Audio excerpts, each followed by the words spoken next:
আসসালামু আলাইকুম ওয়া রাহমাতুল্লাহ।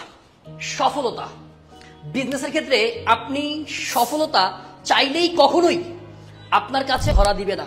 এই জন্য আপনার প্রথম টার্মস অ্যান্ড কন্ডিশন হচ্ছে আপনাকে কঠোর কঠোর কঠোর পরিশ্রম করতে হবে। আপনি যদি কঠোর পরিশ্রম করতে পারেন, ব্রেইন এবং পরিশ্রম এই দুটোর যদি একটা সংমিশ্রণ ঘটে, তখনই বিজনেসের ক্ষেত্রে আপনার সফলতা আপনার কাছে ধরা দিবে। ফর এক্সাম্পল, পৃথিবীতে যারাই সফল হয়েছে প্রত্যেকেই 15 ঘন্টা, 16 ঘন্টা, 18 ঘন্টা পরিশ্রম করে সফল হয়েছে। এবং অনলাইন বিজনেসের ক্ষেত্রে বাংলাদেশে যারা সফল হয়েছে প্রত্যেকের পেছনে ছোট্ট ছোট্ট ছোট্ট ছোট্ট অনেক পরিশ্রমের গল্প আপনারা দেখতে পারবেন।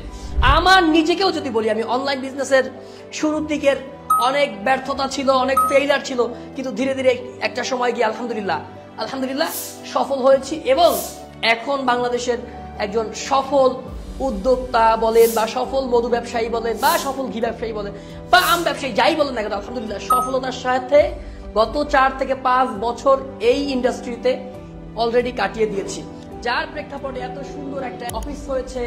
সারা দেশে বিভিন্ন জায়গায় আমাদের বিলিভারের নিজস্ব লোকবল রয়েছে, যারা পরিশ্রম করছে, কাজ করছে, আলহামদুলিল্লাহ।